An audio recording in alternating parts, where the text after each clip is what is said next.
ముందుగాల బేజాన్ ఉడకబెట్టురి కొంచెం పసుపు ఉప్పేసి. ఒక కడాయిలో నూనె పోసి సన్నగా కట్ చేసుకున్న ఉల్లిగడ్డలను మంచిగా నూనెలో గోలించిన తర్వాత ఉల్లిగడ్డలు పింక్ కలర్లకు అయిన తర్వాత ఒక కొంచెం పసుపు వేయండి.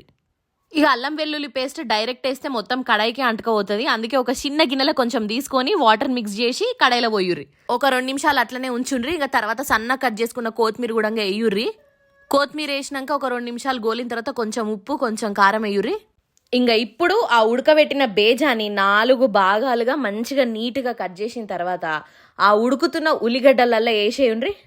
బేజాని ఏమాత్రం డిస్టర్బ్ చేయొద్దు, అట్లనే వేసేసేయాలి. ఎందుకంటే ఎక్కువ మనం గంట పెట్టి కలుపుతుంటే మొత్తం పేస్ట్ అయిపోతుంది. సో బేజా ఏదో ఉల్లిగడ్డ ఏదో మనకు కనిపించదు.